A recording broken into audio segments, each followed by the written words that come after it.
I mean, I always was like this guy who, I guess, said inappropriate shit. So my friends was like, you should go to the comedy club. So we drove up there one time on amateur night, and I got on stage, and I got booed by like 300 people.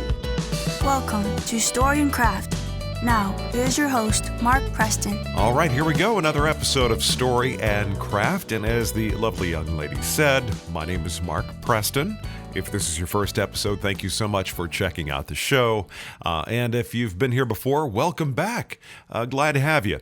All right, today is going to be a fun episode. Really enjoy this conversation with actor and comedian Byron Bowers. You may have seen him in the TV show The Chi. You can see him now in the Apple TV+ show called Lady in the Lake with Natalie Portman. Great performance. Really enjoyed his work. And also, he's going to be in the upcoming Marvel show called Wonder Man. Great conversation. Really enjoyed this opportunity to sit down with Byron. Such a cool, candid guy. Really kind of put it out there how he got to be a comedian, how he got into acting, and I really enjoyed just his vibe. He's a cool dude. Sometimes you can just sum up a guy by saying he's a cool dude. And this dude is going to be on momentarily, but I just want to let you know real quick that I would greatly appreciate you running over to your podcast app, pick up your phone, and follow Story and Craft. That way, you get notified every time we have a new episode. And of course, everything Story and Craft, you can go to storyandcraftpod.com. You can find out about past guests, past episodes. Just pretty much everything about the show is right there. And by the way, when you are on your podcast app, make sure to do a little quick review, rating, just show a little love. It's always greatly appreciated. So let's jump right into it. Today is Byron Bowers Day. Right now on Story and Craft. Thank you so much for joining me today, man. How you doing? Not bad, man. Not bad. Very relaxed. Just came from a very intense drive. Road trip drive, or were you like driving in LA kind of intense drive? It's both, but yeah, I went to the mountains. I drove to the mountains. Oh, really? Today. Okay. Yeah. Now, was this just like a little R&R, or were you like shooting like on location somewhere? It's a little R&R. A little R&R. Are you in LA or? Yeah, I'm in LA. I don't even know if it's R&R because you're definitely not relaxed at all. It's you're doing probably 80 miles an hour at around a 25 mile an hour curve. So was this like, were you hiking up there, or was this was it just a drive kind of a thing? No, you go for the drive. It's a very intense drive. It's like performing. Oh, okay. For those who don't, yeah. I don't do cocaine, so this is a way to get, I guess, that kind of adrenaline thing going on, I guess. Yeah. The kind of vehicle we're talking about, was this like a sports car drive? Or? Yeah. Very spiritual car for a spiritual drive, Very nice. So, no, are you originally from LA, or did you move out that way? I grew up in Atlanta, Georgia. I was born in Athens, raised in Atlanta, very flat land. Yes, Athens is a smaller town. I think they say it got 90 churches in that one town. Well, I grew up in Dallas, so it's sort of like Georgia's Dallas, Every time I go up there, I'm like, this is sort of like familiar. Athens, I'm trying to think, Athens, isn't that where, I could be wrong, is that where REM is from? Are they from Athens? Yep. That's the interesting part, that it's also a hippie part of the South, right? You got the B-52s from there, you got REM from there. So it does have a little artsy, scene to it that I never got to experience, but it's also home of the, Confederate Constitution of the United States. Oh, okay. Actually, is it kind of like Austin, in Texas, where it's a little artsy, but it's kind of the phrase they have in Austin is "keep Austin weird." So it's Austin weird. Yeah. No, it's definitely less. It's definitely less artsy than Austin. But it's, as conservative as it is, it's a little bit more, laissez-faire than than like some other conservative town, I gotcha. So, I'm trying to remember in Georgia where I took my kids, in Atlanta. What's that big drive-in that everybody goes to? Is it the Varsity? Is that what it's called? The one that has the chili dogs and the orange drink? That's the one thing I remember is that orange drink, Yeah. And then there was a little, the next day I remembered it pretty well. It was really, really good. I was like, if I was in college, that's what I would be hitting that place. Yeah. But as the years have gone by, I'm like, yeah, my body's like, no, you can't do this a bunch. Nah. I had some, but recently, maybe like a year or two ago, I rediscovered it, and I was just like, what are you doing? Isn't that a sobering thought when you go, I used to do this thing when I was a kid. Like, I've got all three of my kids are now in college, but I would take them to do things that, like, I was like, oh, I did this when I was a kid and ate this thing, and like the time has expired for me to be able to do this without it causing issues. Yeah, mine was dumb because I'm in the airport and I had to go to a whole different terminal to get to the varsity, right? Because Atlanta airport is big, so I'm going from like Terminal D to Terminal B or something to have a chili dog. I will say this: if you're in the airport, I'm assuming you're going to be on an airplane, and that's a really brave move, man.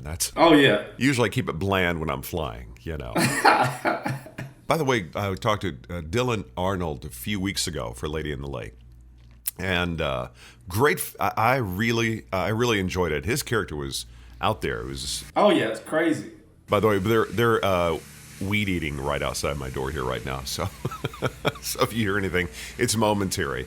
So the groundskeeper here is like it's his day to trim things and make them look nice. So I'm just trying to get our shoulders to match. There we go. Yeah, all right.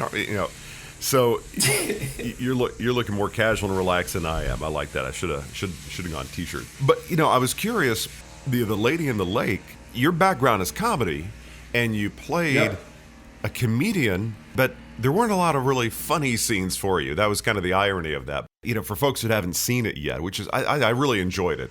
It was one of the few shows I've seen where I didn't know where it was going. Oh, wow. It's that thing where you're watching and you're like, okay, I'd kind of, break it down. I see it. It's kind of good.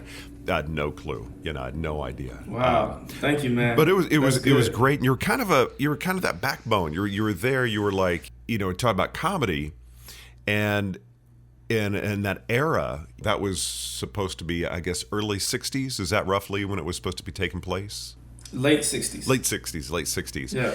Was comedy, to your mind, was it segregated to a degree like, black comedians were just going to be doing black clubs? Because before Pryor showed up, was comedy kind of like, had its own individual camps and audiences kind of like that? Well, I mean, it's still like that, really. And I think, Pryor was the divide. He was actually the divide. Before, the goal was to do Vegas, and you had comedians like Dick Gregory. Yeah. Who was one of the first, right, to get on, and people didn't have beards, and they were clean shaved, and they told very, like, polished street jokes.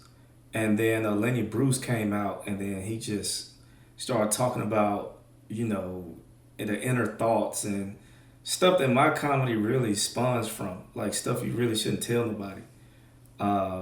So I think that was, and then my character is a version of that. During the time, late 60, 67, 68, when he's just saying whatever he wants to say.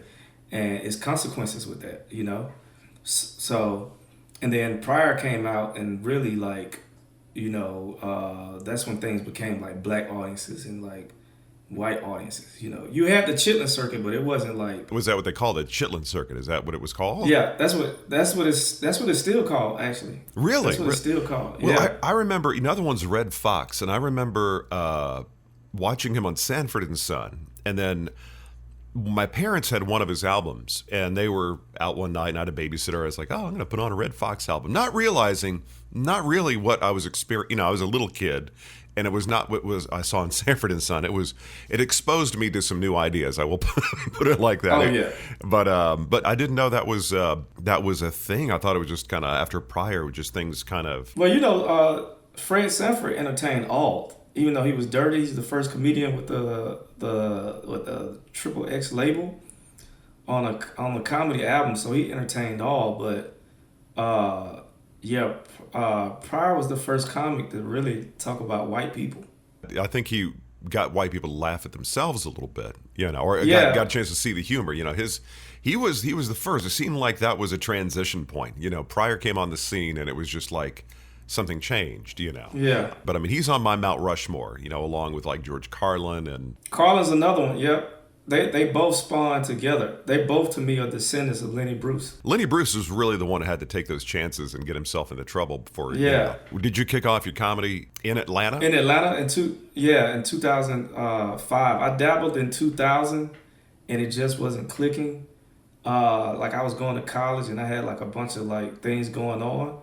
So I think by the time I hit like 2005 or probably 2003, I was like, this is what I want to do. What was that first open mic night like? I assume you started off on like an open mic night? Well, I didn't. I started with I always was like this guy who I guess said inappropriate shit. So my friends was like, you should go to the comedy club. So we drove up there one time on amateur night. And they wouldn't let us in unless we signed to get on stage. And I got on stage and I got booed by like 300 people. What was the thought in your mind? Like, I got to go work on my stuff, or I'm like, I need to stay away from clubs, or what was your next thought? Oh, I left. I think I left for like a year and a half. Cause it was I never been to a comedy club, so it was no stuff to work on. Oh, really? Yeah, I didn't know that you're supposed to write jokes and you're supposed to like go work them out and test these things on the audience. I was lunchroom funny or, water fountain funny. So, and the things I said, nobody could really relate to at the time either. So it just was bad. And then I came back like a year and a half later I wrote 2 jokes, and I came back a year and a half later and the joke killed. And I think I did 3 minutes and got off stage. And then after that night, I think it bombed for like 6 months. And then I quit again. I've never done comedy, but I can't imagine a more naked feeling than being on stage and going, you know what? If you bomb, you bomb. It's all you. But I've heard some comedians talk that they actually like to work themselves out of that hole, and they feel the crowd disappearing, and like that invigorates them. Other people just paralyzes them, Yeah. But when did it kick in for you? When were you starting to kind of feel your flow, and you kind of got your feet underneath you? Probably 2011, I think. Hold on. 2012, yep. 7 years in. What were you watching or listening to? Or were you listening to any comedians like, that guy really turns me on. I like that idea. What he's doing, I want to do that thing. When I was like getting into high school, my mom dropped a CD in my room, and it was Martin Lawrence CD. And I never heard nothing like this before. And I remember, I didn't know Eddie Murphy was a comedian. You're killing me over here. Yeah.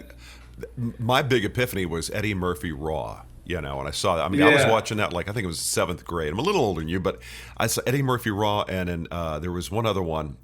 He was wearing, I'll remember he was wearing red leather pants and like a jacket, Delirious. Delirious, yeah. My friend Chris and I, we were in junior high, we were watching. It was like the conversation he said he had with Bill Cosby, and Bill Cosby's like, you got to watch what you're saying, and you cuss too much or whatever. And then he calls up Richard Pryor and asking Richard Pryor, Bill Cosby's telling me to do this, and Richard Pryor's like, hell with him, man, go do your thing. Yeah.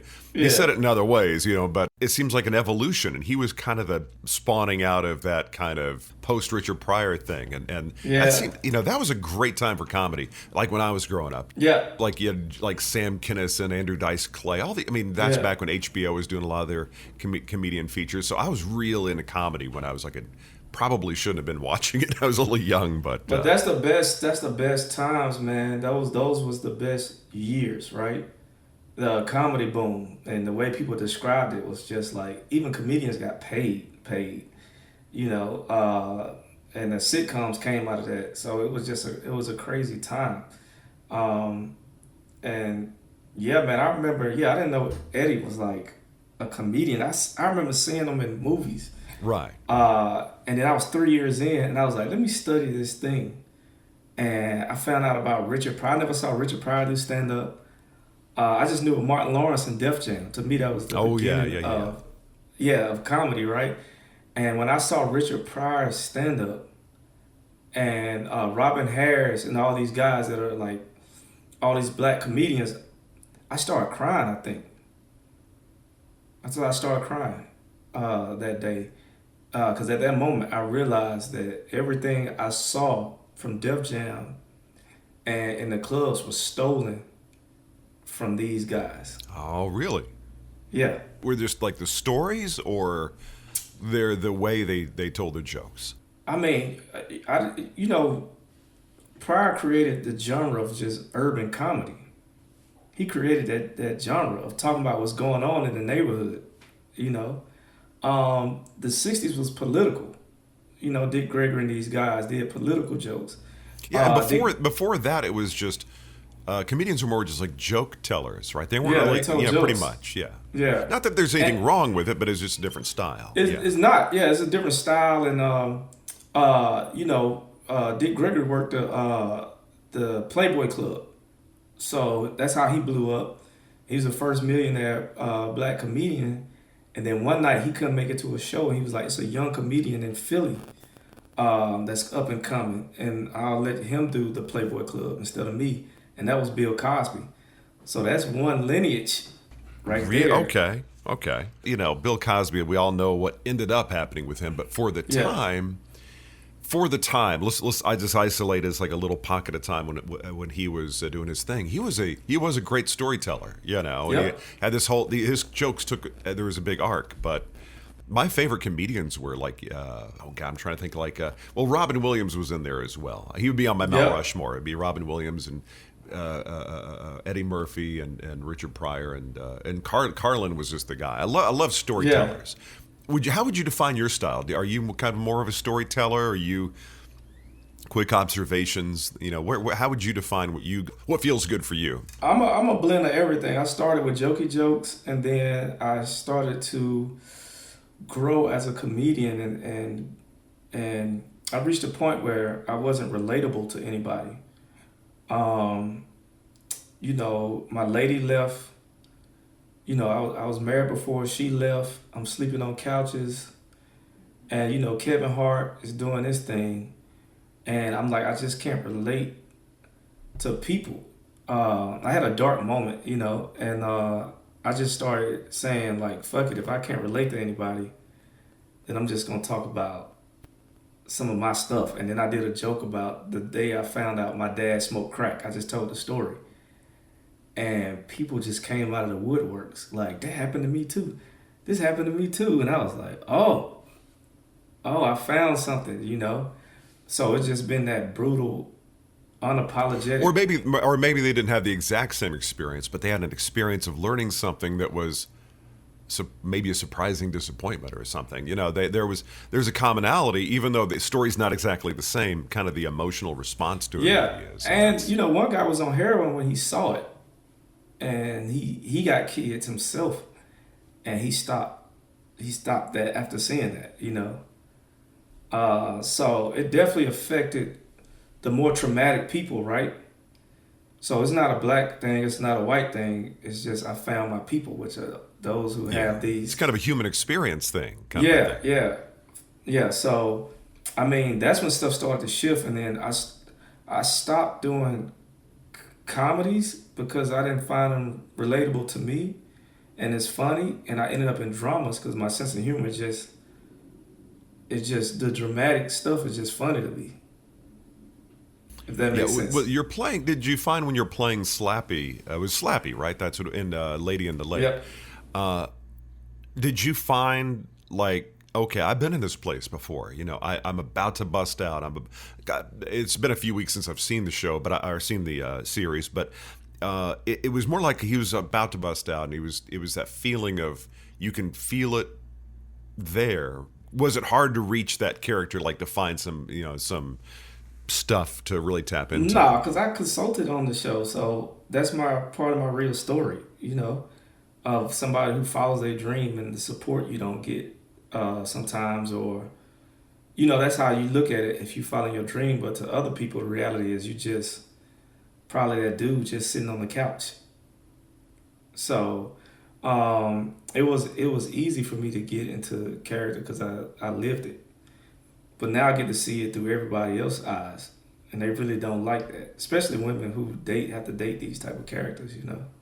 I can't imagine it would be real easy. It'd be like you got to really love and believe in the person you're with, because it's I think anybody that does a creative thing for a living, it's a little bit different of a path than somebody that's done their 4 years and maybe then gone on, gotten a master's, now they got their career. You know, if you're with somebody who's doing something creative, it's a different arc of experience. Agreed. I'd say more interesting people though, but that's why I'm doing this. You know, so I met people with businesses that had to go through the same thing.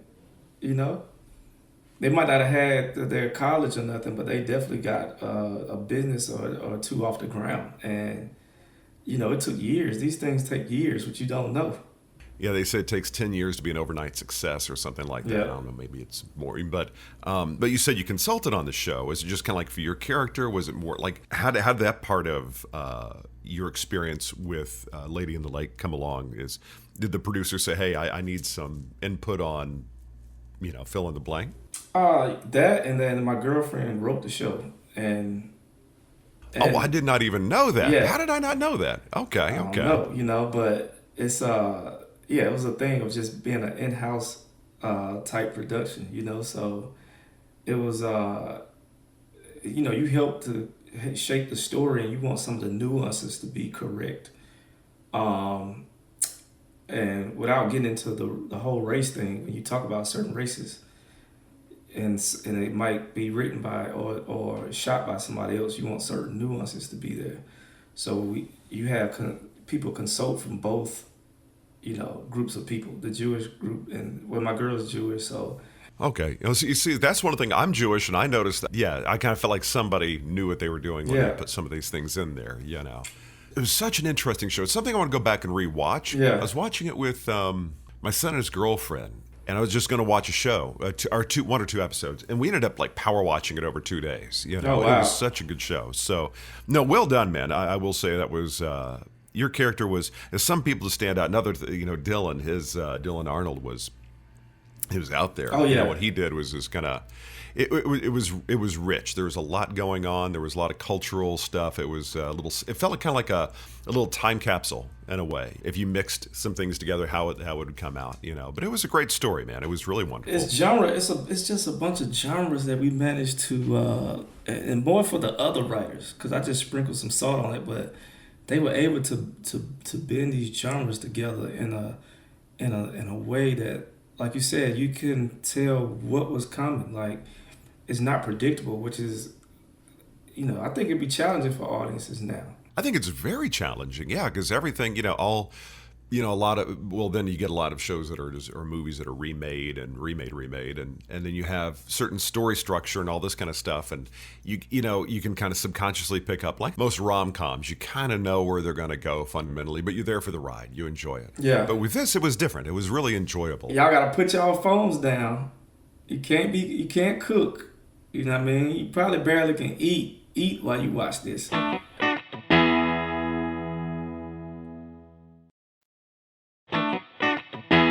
You said that you were doing the comedy thing, but kind of the nature of your stories and where you found yourself, you started doing more, as far as acting goes, more drama stuff. Yep.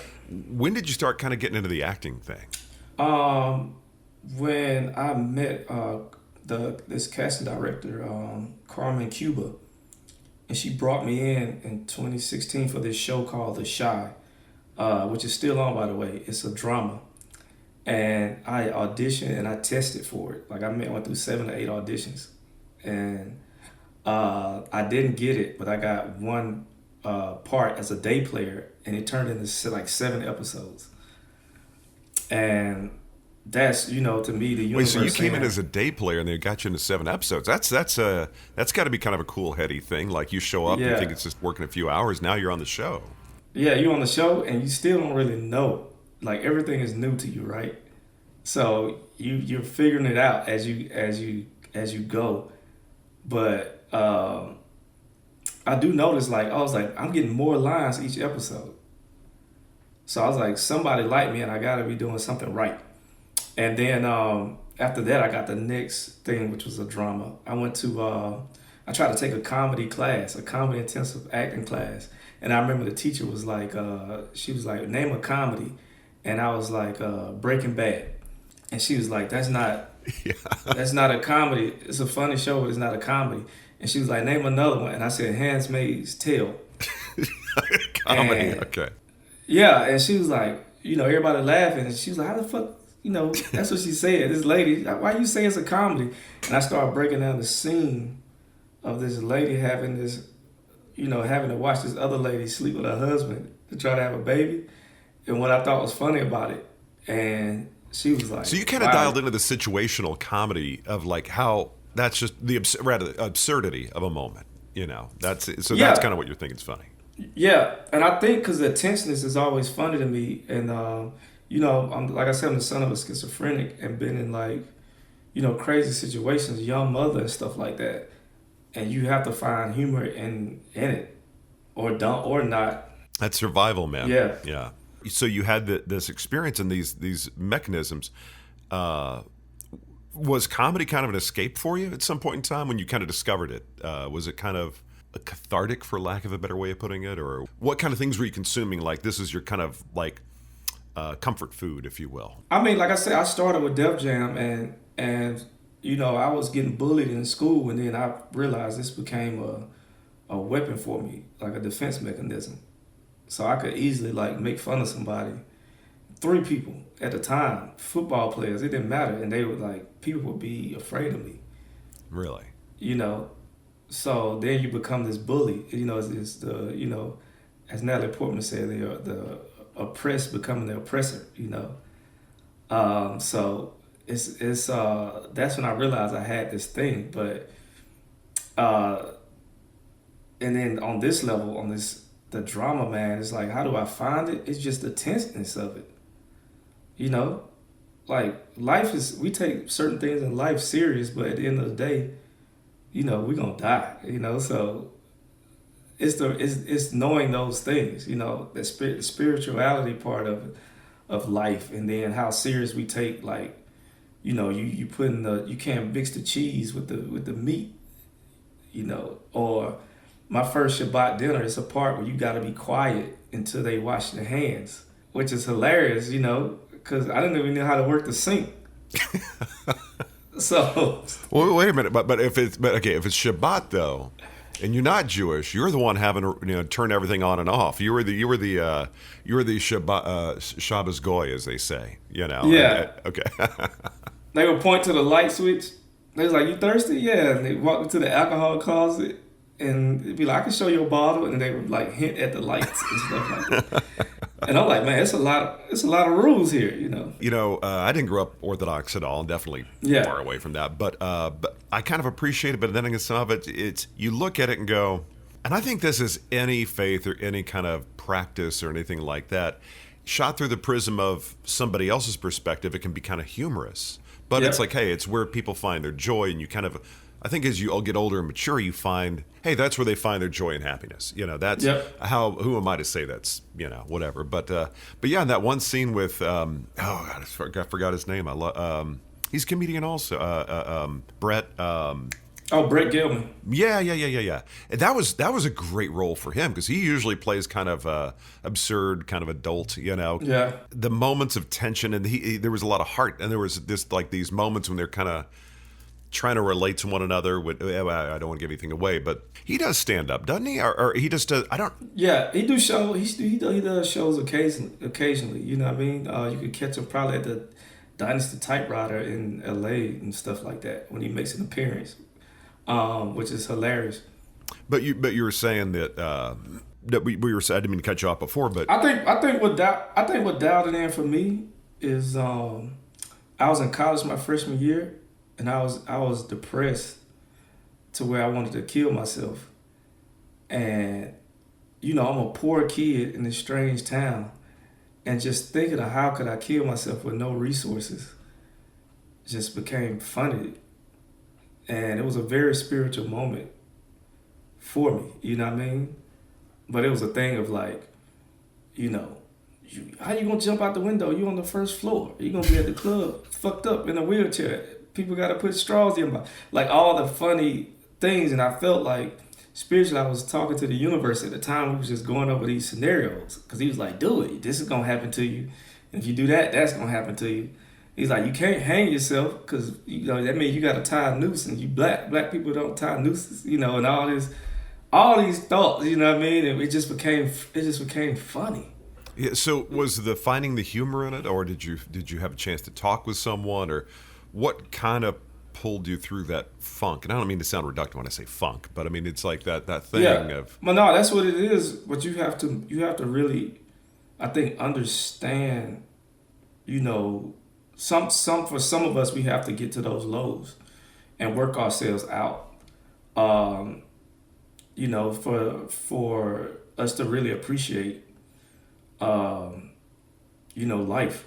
So I didn't talk to nobody about it, but I definitely, it happened a few more times, and I definitely got see the pattern and realized that it's a very selfish thing. You're in a very selfish state because you're thinking about yourself. And if I changed the scope, like by the time I got to LA and I would feed homeless during the holidays because my family wasn't here, and I'm sleeping on couches and stuff, and so I became a service to somebody else, then those things kind of go away. And you realize, isn't that crazy how that works? When you pay it forward, even if you feel like you don't have anything to pay forward, but when you do, there's something transformative and kind of happen. At least a little shift in your perspective. The empathy, I think, helps a lot. Time. When you realize other people are probably dealing with the exact same thing. Yep. And and I think that all the great comedians, unfortunately, I think they've all had moments like that. I mean, certainly like Robin Williams. I mean, you look at him and you go, do you think that comedians have a different kind of DNA makeup? I don't mean literally DNA, but I mean a little bit of a different the way you perceive the world. Like you're finding humor in the methodology of suicide, not being able to find the right one that would be effective, But do you think that that's part of all comedians cut from a similar cloth in that regard, being able to find the absurdity and the humor and things like that? I think so, but some comedians won't even go there, right? It takes a certain person to see the duality of life to be able to straddle both sides. Oh yeah. Right? I know some comedians, they don't like silence. They want everybody to like them. I'm just happen to be not one of those comedians. So it lends my comedy to be more serious at times. When you say that duality, there is a philosopher named Alan Watts from back in the day. I heard of Alan Watts. Yeah. Yeah. He talks about that duality a lot and the human experience and how we just take it all too seriously. Kind of like what you were saying before, taking it all like too seriously. Yeah. When he talks about that duality, it's like, you start getting to a certain age, you realize life is a ride, you have your ups and downs. You start, like you said, you saw patterns. And when you start seeing it keep coming back, it's like, okay, it's just a wave I'm surfing here, kind of, So I think that's the thing that can't be taught. It's like getting in tune with your spiritual side, understanding your instincts. Like what's the difference between fear and your voice saying, like, this is what you do? And then going with that, having faith to go with that, because nobody else is doing that thing. Is your working in Lady in the Lake? I just adored Natalie Portman. I mean, I think she's an alien. I think because to watch her in The Professional and think she was only 12, and just have that kind of presence and just to. I don't think she really had any training at all. I was like, that's alien. How does she get to, my kids know her more as, Princess Leia and Luke Skywalker's mother, but that's hilarious. What was it like working with her and something like this, which is something I haven't seen her do before, and which is fantastic. I thought it was cool. She definitely allowed me in to be fluid and dance with her doing the scenes, which was very helpful to me, working with somebody at such a, high level of craft. Her craft level is way higher than mine. She allowed me to step up, if that makes sense. When I spoke with Dylan Arnold, he said something pretty similar. She was fully open. There wasn't like, here comes the big star on the set. She's mixing with everybody like she's on the same level, She's very chill, and when and even though she's in producer mode, but she also in professional acting mode. And she would hit her marks, But during the scene, sometimes when you do scenes with people, you could tell they closed off, but soulfully she was there with you. Yeah. You know what I mean? It makes it a lot easier to react, doesn't it? Like when you're with somebody and they're there, you can just bounce off them. It makes your job easier. Yeah. Well, now I was curious, by the way, kind of going back to the origin story. Now, what kind of work did your folks do? Was anybody in your family in comedy or acting or anything performance-wise? No. My mother, she worked at a company called Certainteed, and they would make like, fiber stuff that goes into the walls and the roof. And she was a waitress when I was born, and my dad was a Navy guy who ended up working for the power company. But in Athens, a lot of people end up working at the the chicken factory, the chicken plant. It's one of those towns. My granddaddy did that, and he hauled chickens. And then my grandmother, I think, cleaned like the university's, dorm rooms and stuff like that. And then my other grandma worked in the hood at the daycare center. And she was like a nanny type situation. But before that, they all farmed, when they had to drop out of school and like farm and pick cotton and whatever, farming they had to do. So like when here you are departing into this creative endeavor, you're not getting your hands dirty. You're not coming home. Well, like Bernie Sanders said, is like, the difference between people take the shower in the morning and at night. These are all people taking the shower at night because they've been getting dirty all day. Oh, yeah. Here you are doing the comedy or the creative thing. How was that received by the family? Oh, they didn't like it. They didn't like it at all. It was very disappointing, actually, because I never would talk as a kid, so they didn't even know me to be funny. So they were shocked. Were you an only child, or did you have siblings, or? No, I had a little sister. I had a younger sister. Okay.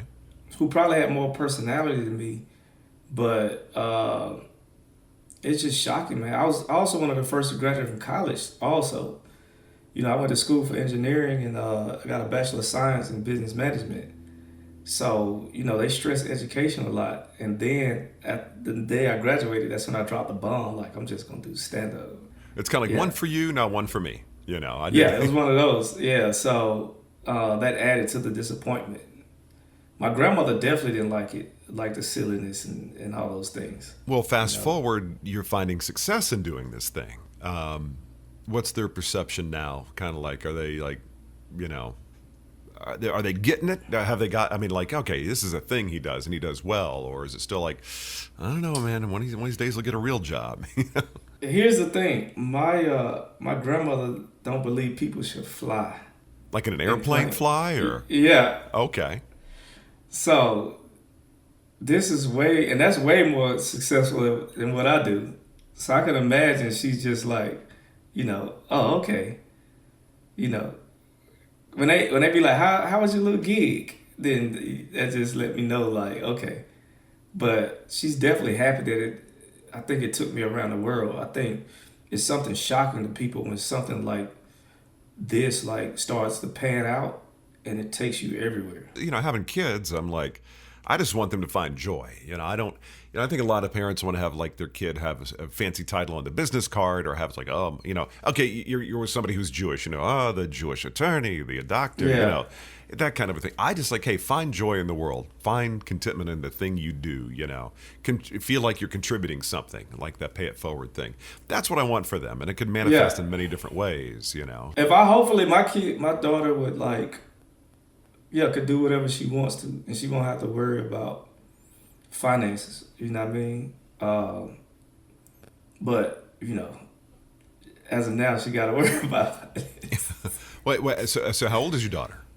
16 months. Oh, you got a little one. Okay. Yeah, I got a tiny one. So it's something about that they're smiling and that first little naivete they have, which is very like, I don't know, man. It's something about it that that they're gonna lose that one day. I heard somebody say once that there's something, and I believe this. I think there's something kind of cool. They're closer to I don't care what faith or spirituality, but they're closer to the source, or whatever it's all about. They're like right out of the gate. They're right out of the gate. You look at kids sometimes, and you just like, how did they know that? How did there's they're sponges, but at the same time, there's stuff I think we learn from them just observing, the way they play, that kind of thing. But all mine are 21, 19, and 18. I don't know if I could go back and do it all over again, have the diaper genie and be going through the whole routine again. Yeah. But I have a 4-month-old golden retriever puppy. He's her third golden, and so I'm like, it's almost like having a toddler all over again. But wow. But that's the closest, because I'm an empty nester now. My daughter last Saturday just went off to Florida to go to school, so I'm like, it's all just me now. Well, it's me and you. Yeah, that's hilarious. But it's special. I think that you sent her to Florida. Yeah, she's in Boca Raton. Yeah, she really wanted to go down there, and she's a smart kid. All my kids are, they all get A's. They're on Dean's List. They're way smarter than me. Okay. Yeah. She's not going to the University of Florida. Nothing against the University of Florida, but she's going to a school that it's a very small private university. So she's got master plans. So okay, that's good. But I think she'd do wonderful in public relations and things like that, because she's shy, but people used to come up to me like, your daughter is so shy. I was like, no, she's studying you right now. She's like, observing and kind of putting it all together. But you said when you were young, you just weren't very talkative. Were you kind of more of an introvert, or? I mean, I'm still an introvert. I could go like days without talking to people. Isn't that wonderful? Isn't that wonderful sometimes though? It's like you just, it's kind of peaceful. Especially the older you get, the crazier the world looks to you, because you see your people make certain decisions, and I might have started as the crazy one, and maybe I am still the crazy one, but I'm like, it just becomes wow. Yeah, I'm definitely not a psychologist, but I think part of it is we start off like, I don't know. It's crazy. I don't like to use the word crazy sometimes, because I think what it is a lot of people have a much more refined perception of the world, and until you start learning how to deal with the world, the stress of it causes. Yeah, that's what it is. People tuck it in. They know they got other stuff they could be doing, but they caught up into the whatever society is telling them to do. Yeah, it's like kids have got a lot of stuff going on at home. Then they go to school with some other kids who don't have the same kind of a lot going on at home, Yeah. And then it's like, it's harder it's like, wait a minute, I'm coming home into a very, like, sometimes a war zone, sometimes a hardcore drama, whatever it is. Then I'm off to school, which can be its own, like, especially junior high, puberty, adolescence, and all that stuff. Yeah. It's like, there's an acting coach I know of. He has a book on acting, and I know I'm going to mess up the title of it. He said if you made it through 7th grade, you can be an actor, or something like that. It's like that. But that idea that it's that disconnect. Like, seemingly you go to schools or you have a social situation going on where you're like, do these people not have to contend with the same thing I do at home? I know a lot of folks like that, and then you go to class reunions, and later on you realize, they were dealing with their own shit. They were better at kind of, the theater of it, as it were. Masking it, yeah. And it's just, I remember being on the bus with this guy. I ain't gonna say his name. We was in junior high school, and he was sick. And buses, like, a school bus will really teach you about society, right? Mm-hmm. Because you got the cool people want to sit in one side, and you got the people in the back who think they are the cool ones. The ones, these groups want to be the cool ones, and then you got all the rejects, right? They got to find a seat when they get on the bus, and I'm one of those, like, rejects. And I sit next to a guy, and he's sick, right? Like, he's like balled over in his seat, and I'm asking him, he all right? He's like, yeah. His locker got raided by the police, and he had to swallow the drugs. Oh my! Like, we like 15 years old, and I'm the child of a drug addict at the time, and at this moment, I'm looking up and I'm seeing people like play and all these other things, these little high school things, and I'm realizing at that moment that our realities are different than isn't that something? These kids, yeah. Yeah. Now everything's relative. You know, somebody may be going through something that it's hitting them hard, but it's not as life altering as something that somebody else is going through. Yeah. Yeah. Because we was all heading back to different environments, right? Mm-hmm. Yeah. Yeah, and that's the reality. That's the reality of it.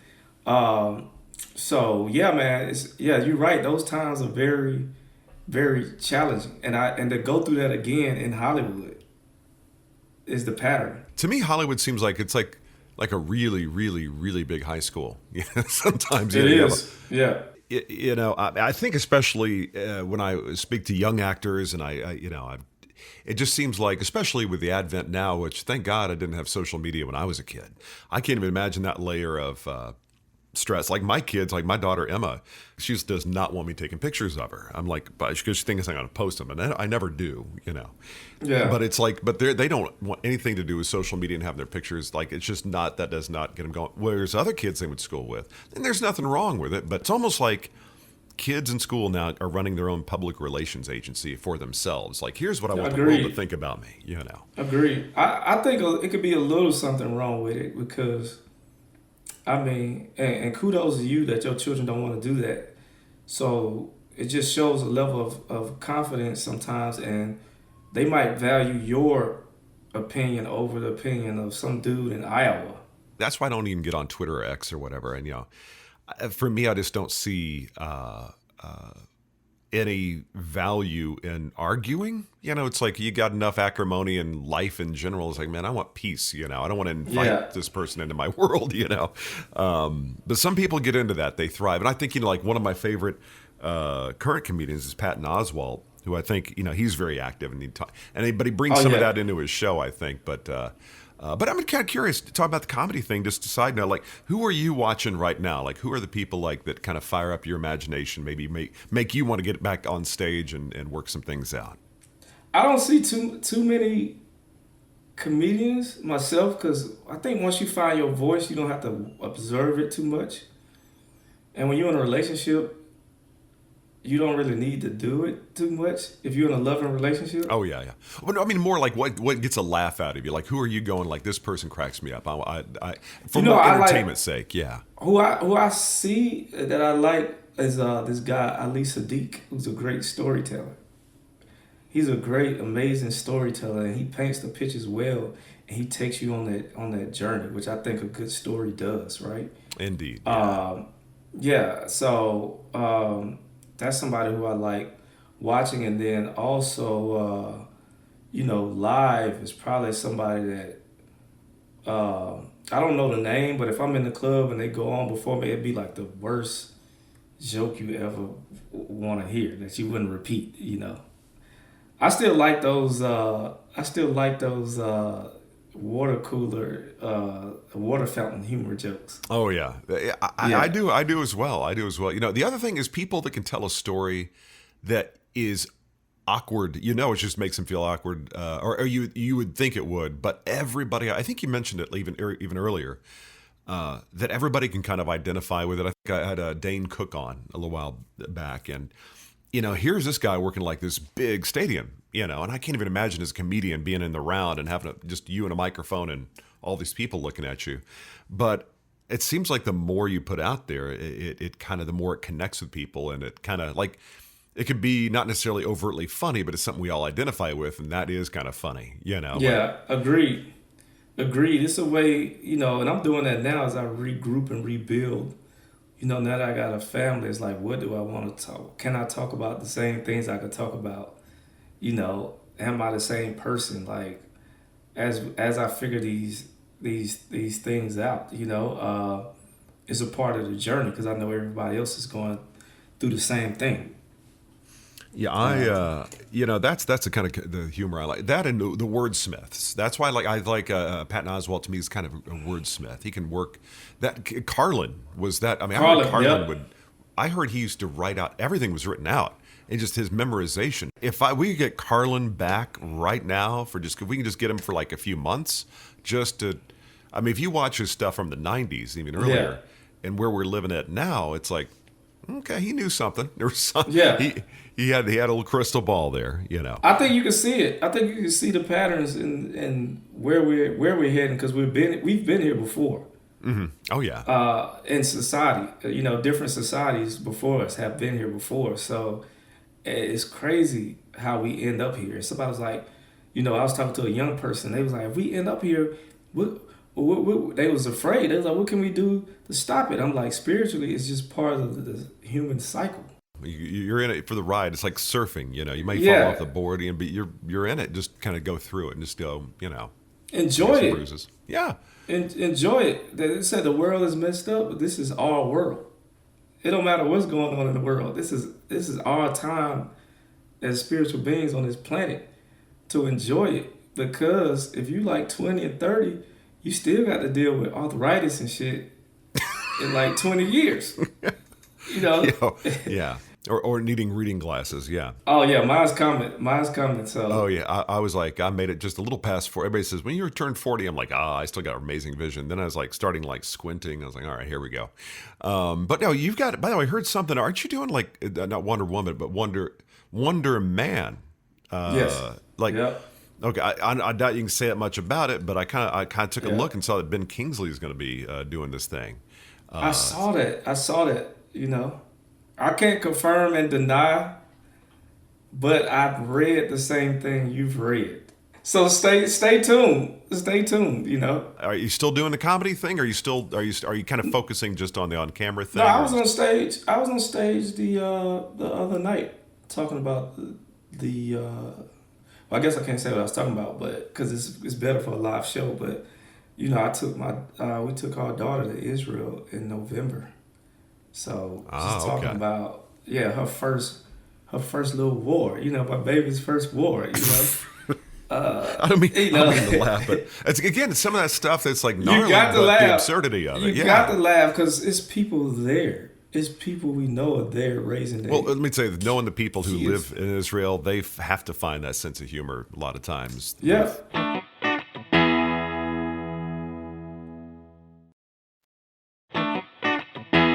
Before we get scooting, I always do my 7 questions as we wrap up here. Just a little fun. First question, I always love asking, love talking food. I talked about the varsity earlier and chili dogs. But Okay. I'm curious, what is your favorite comfort food? The thing that you having a great day, you're like, I'm going to get some of that, or the day sucks, and you're like, this will make me feel better. Hamburgers and fries. Hamburgers and French fries. Homemade, or are you more? Is there somewhere specific you'd like to go? Fast food. I used to like to go to this famous restaurant. I don't want to give them no credit, but no, I can say it was McDonald's. I used to go to McDonald's a lot, and then my girl is really so. I mean, a lot of that cuts out, right? Well, you got In and Out out there. By the way, if you're ever in Texas, come on down and get us Whataburger? one down here on the set. Oh yes, Whataburger. Yeah. Yeah, Whataburger, man. That's that. What's the one with the patty melt with the sourdough bread?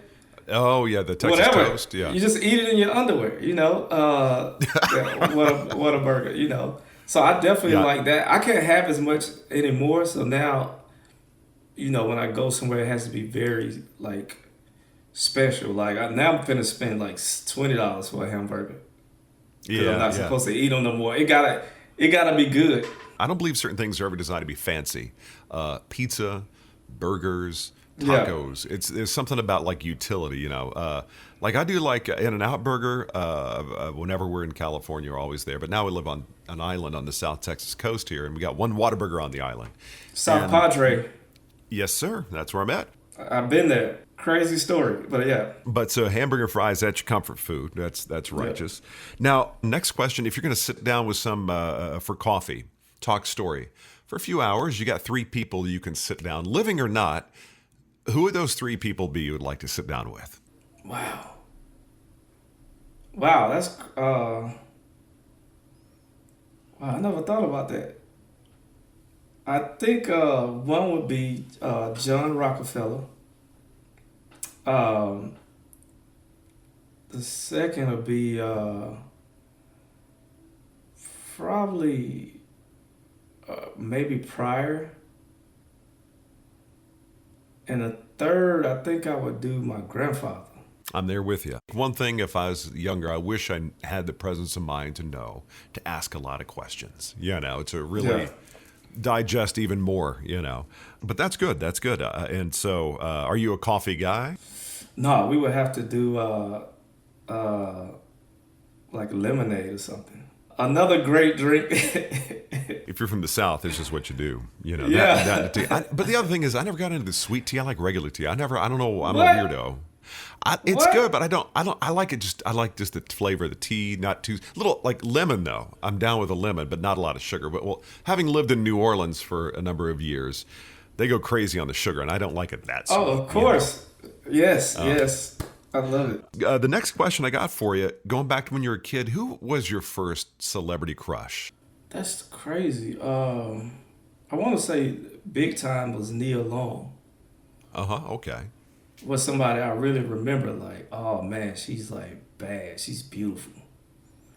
And it was this chick in this movie I remember, and that was probably more lust. It was like Weird Science.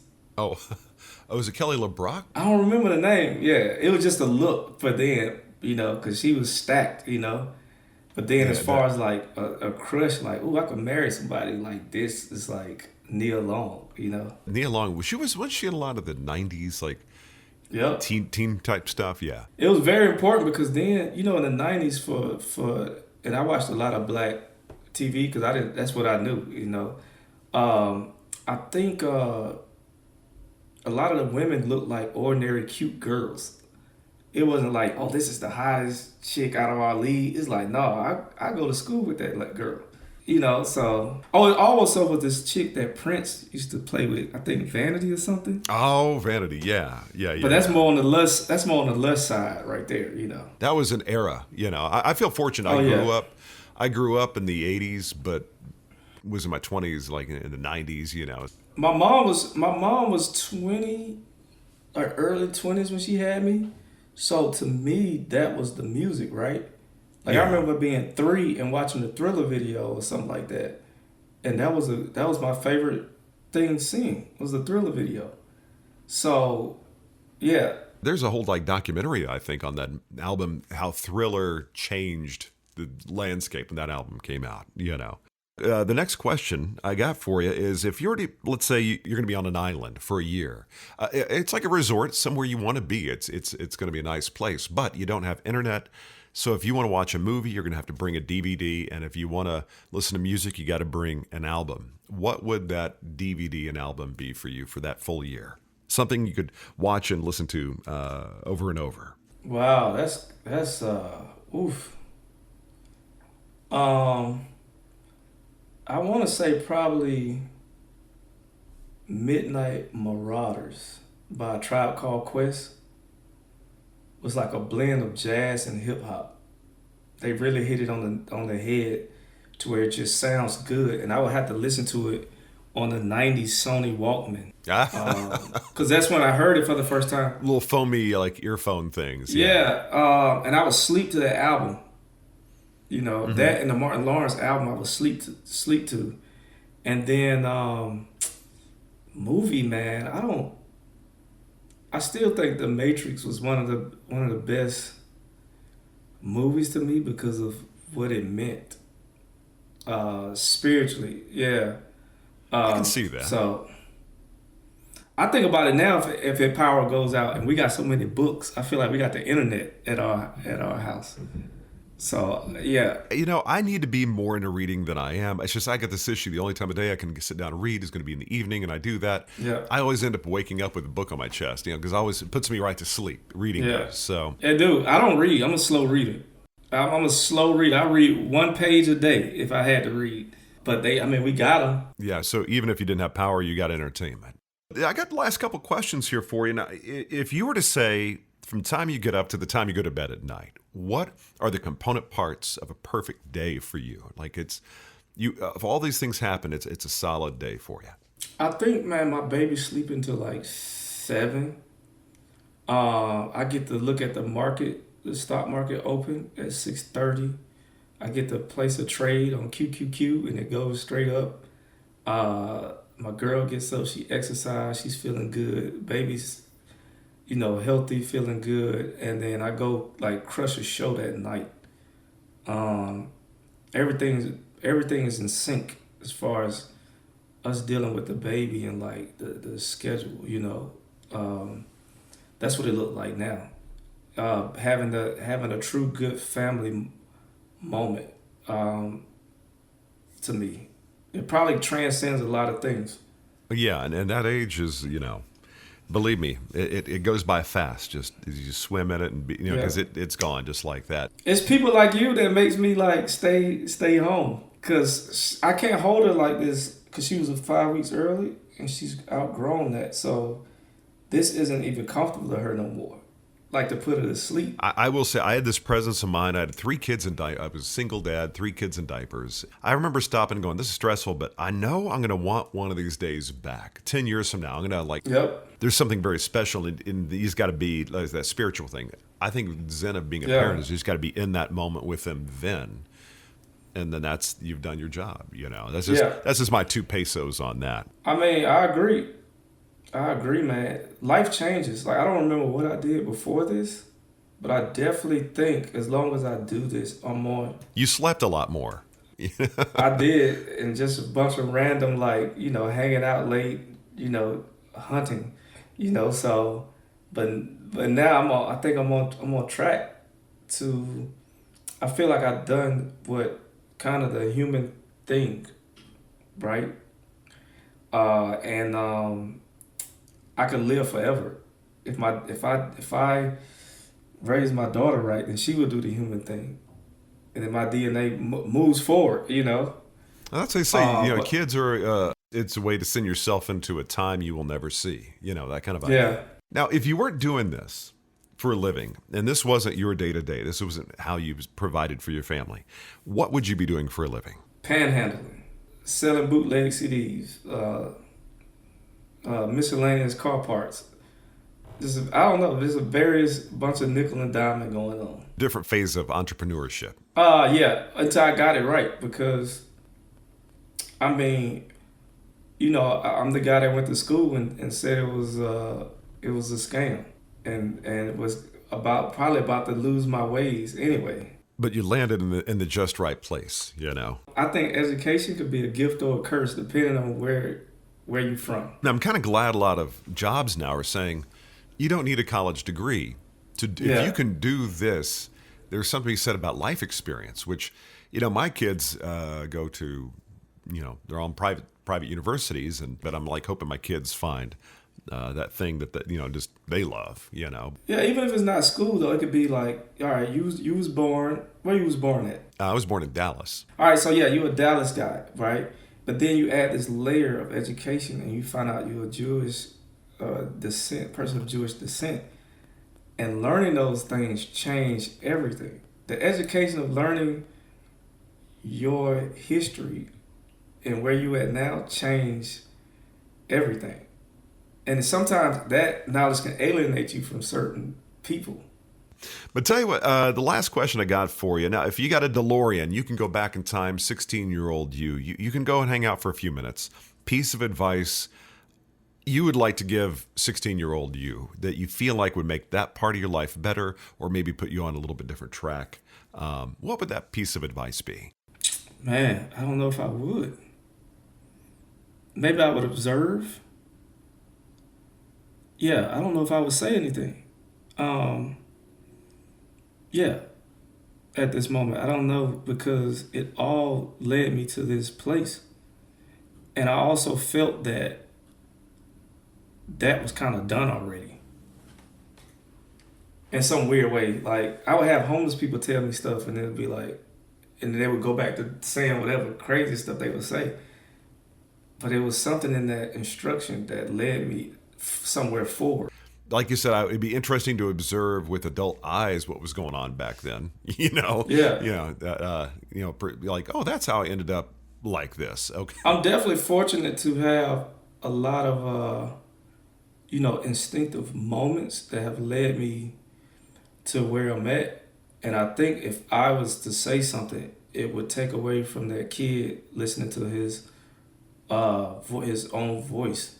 And I was fortunate to observe a lot, be in a lot of situations where I was able to observe and be like, oh, don't do this, don't do what they did, or don't do this or that, because I wasn't trying to be like the coolest person in the room. I think as a comedian, it probably makes you way better at doing the comedy thing, because if you observe and perceive it, you shoot it through your own prism of reality. And that's, like you said, the things that are not inherently funny, they can be, because it's a shared experience, Agreed. But no, my friend, I definitely appreciate you sharing some time with me. And, hey, I don't know if you're ever coming back down to South Padre Island, but, I'll get you some sweet tea down here if that's your jam. Man, I was fortunate to see that place. I was very fortunate to see that place with a tour guide or somebody who just bought a house there. And he took me to where the road ended. And it was beautiful. You know that road? 6 miles up to the north. And isn't that crazy? It just stops and there's a sand dune there. Yeah. So, I mean, not knowing that place is there and then seeing it for the first time. And, of course, it was the season you couldn't get in the water. But just knowing this thing existed was just... and that was my first time in Texas also. So, yeah, it was very interesting. So, yeah. It's almost like you're in the populated part of the island, keep driving north. It's like a time machine. You're going back in time. This is what it all used to look like, Yeah. It's peaceful, though. You go up there and there ain't nothing there. You can see all the stars in the sky. And, you know, it's just, it's very cool. But no, how long ago was that for you? That was like, I think 2008. It was 2008. Yeah, it was a road trip. We ended up in Laredo, and somebody that's claimed it was Jesus walked in our hotel room. Yeah. You said somebody what? I'm sorry? That claimed they was Jesus. Oh, okay. Just walked in our hotel room through the French doors. Are you sure their name wasn't Jesus? I mean, considering where you're... I know. Yeah, no, I'm pretty sure, because they was like the Jesuses in that south part, those border towns, they a little bit, aggressive. I miss it. Thank you so much. I appreciate it, and I'm looking forward to seeing Wonder Man. And I don't know what it's going to be all about, but I know you're going to be in it, so I got to watch it now. But my friend, go have a wonderful weekend with your family. And next time you're over at Cantor's Deli, think of me fondly. All right, so I miss that place. I will. I'll be down the street tomorrow, so yeah, I will. But you take care, and hopefully we'll catch up down the line, my friend. Thank you. All right, there you go, Byron Bowers. So enjoyed this chat. He was just really a candid guy talking about life experiences. I just love talking to people who have a different outlook on life. Just an interesting guy. A cool arc to his career and life, and glad to have the opportunity to introduce him to you. Again, you can check him out on the TV show Lady in the Lake, Apple TV+. He acts alongside Natalie Portman. He does a great job on that show. And keep an eye out for him. He will be in the upcoming Marvel show called Wonder Man. And that's about it for me today. Some cool episodes coming up next week. Really cool conversations on the way. Now, do me a favor, as I always say, go to that podcast app and leave a review. Follow the show so you get notified every time there's a new episode. Also, storyandcraftpod.com. You can shoot me a message if you so desire. Let me know what's going on. Check out past episodes, past guests. Everything about the show is right there. And as I always say, I really do appreciate you making Story and Craft part of whatever you've got going on. Have a great weekend. Today, Friday, right? So you got a big weekend ahead of you. Enjoy it, relax, and we'll see you next week right here on Story and Craft. That's it for this episode of Story and Craft. Join Mark next week for more conversation right here on Story and Craft. Story and Craft is a presentation of Mark Preston Productions, LLC. Executive producer is Mark Preston. Associate producer is Zachary Holden. Please rate and review Story and Craft on Apple Podcasts. Don't forget to subscribe to the show on Apple Podcasts, Spotify, or your favorite podcast app. You can subscribe to show updates and stay in the know. Just head to storyandcraftpod.com and sign up for the newsletter. I'm Emma Dillon. See you next time, and remember, keep telling your story. Come on.